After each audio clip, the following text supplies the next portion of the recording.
கர்த்தருடைய பரிசுத்த நாமத்திற்கு ஸ்தோத்திரம். ஆண்டவராகிய இயேசு கிறிஸ்துவின் நாமத்தினாலே உங்களை வாழ்த்துகிறோம்.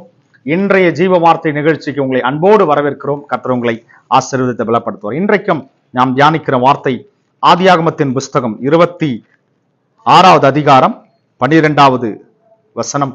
ஈசாக்கு அந்த தேசத்தில் விதை விதைத்தான். கர்த்தர் அவனை ஆசீர்வதித்ததினால் அந்த வருஷத்தில் 100 மடங்கு பலன் அடைந்தான். அருமையான தேவ பிள்ளைகளே, ஈசாக்கு அந்த தேசத்தில் விதை விதைத்தான். அருமையான தேவ பிள்ளைகளே, கவனிங்க. இந்த ஈசாக்கு அவன் போகிற இடங்களிலெல்லாம் அவனுக்கு பெரிய எதிர்ப்புகளும் பலவிதமான எதிர்ப்பின் காரியங்களும், மனிதர்களால் வந்த எதிர்ப்புகள் அந்த ஈசாக்கை துரத்தி கொண்டே இருக்கிறது. ஆனா நல்லா கவனிங்க, அந்த தேசம் முழுவதும் பஞ்சமாய் காணப்படுகிறது. தேசம் எங்கிலும் பயங்கரமான பஞ்சம் காணப்படுகிறது. ஆனா நல்லா கவனிங்க, அந்த பஞ்சமான நேரத்திலே, பஞ்சமான நிலையிலே ஈசாக்கு விதை விதைக்கிறான். கவனிங்க, எல்லாரும் ஈசாக்க பார்த்து என்ன சொல்லி இருப்பாங்க? என்னப்பா, தேசம் முழுவதும் பஞ்சமா இருக்குது, எங்கும் தண்ணீர் இல்லை, எப்படி விதை விதைப்பது, எப்படி அறுவடை செய்ய முடியும், எப்படி இந்த விதைகளை விதைக்க முடியும், எதுவுமே பலன் தராதே.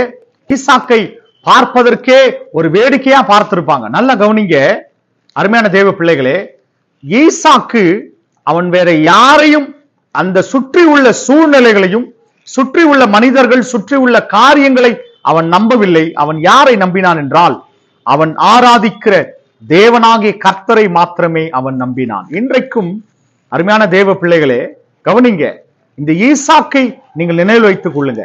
ஈசாக்கு அந்த தேசத்தில் விதை விதைத்தான், விசுவாசத்தோடு விதை விதைத்தான். கர்த்தர் அவனை ஆசீர்வதித்ததினால் அந்த வருஷத்தில் 100 மடங்கு பலன் அடைந்தான். கவனிங்க, அப்போ கர்த்தர் நம்மை ஆசீர்வதிப்பவர். இந்த உலகத்தின் பொருள்களோ ஆசீர்வாதங்களோ, இந்த உலகத்தின் பொக்கிஷங்களோ நம்மை ஆசீர்வதிப்பது கிடையாது. அந்த பரலோகத்தின் தேவன் மாத்திரமே நம்மை ஆசீர்வதிக்க முடியும்.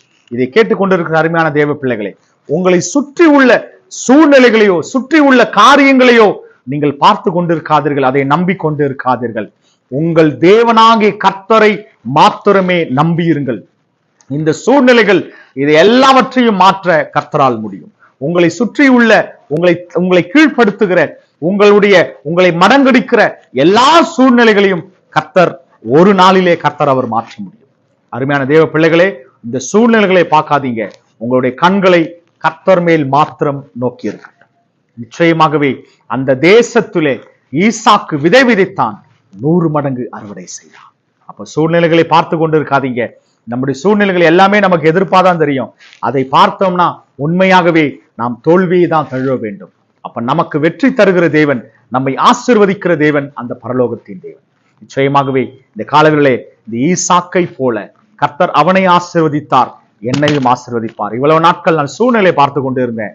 இனிமே சூழ்நிலைகளை அல்ல, என் கண்களை, என் விசுவாசத்தை கர்த்தர் மேல் மாத்திரம் நான் வைக்க போகிறேன். எத்தனை பேர் தீர்மானம் எடுக்கிறீங்க?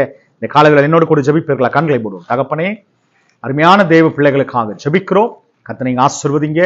ஈசாக்கு அவனை சுற்றி உள்ள சூழ்நிலைகள், அவனை மடங்கடித்த, அவனுக்கு எதிர்ப்பான சூழ்நிலைகளை எல்லாவற்றையும் கீழே தள்ளும்படியா, எல்லாவற்றையும் கீழே தள்ளி கர்த்தர் மேல் மாத்திரம் விசுவாசம் வைத்தவனாய் அந்த சூழ்நிலைகளுக்கு எதிரான காரியங்களை அவன் எடுத்த போது கர்த்தர் நீர் அவனை ஆசீர்வதித்தீர், 100 மடங்கு பலன் அடைந்தான். இதை பார்த்து கொண்டிருக்கிற ஒவ்வொரு பிள்ளைகளும் ஏதோ ஒரு சூழ்நிலைகளை கொண்டிருந்தாலும் கர்த்தர் அவர்களை விடுதலை செய்ய, அவர்கள் சூழ்நிலைகளை கர்த்தர் இன்றைக்கு மாற்றுங்க. கர்த்தர் அவர்களை ஆசீர்வதித்து 100 மடங்காய் கர்த்தர் அவர்களுக்கு பலன் தாங்க. அவர்களை ஆசீர்வதிங்க, கனப்படுத்துங்க, பலப்படுத்துங்க ஆண்டவரே, இயேசுவின் நாமத்தில் பிதாவே, ஆமென். அருமையான தேவ பிள்ளைகளே, கர்த்தர் உங்களோடு பேசியிருக்கிறார். கர்த்தரை நம்பியிருங்கள், கர்த்தருக்குள் பலப்படுங்கள், 100 மடங்கு ஆசீர்வதிக்கப்படுவீர்கள். கர்த்தருக்குள் அதிகமாய் விசுவாசத்தோடு செயல்படுங்கள். கர்த்தர் உங்களை ஆசீர்வதிப்பார். God bless you. Amen.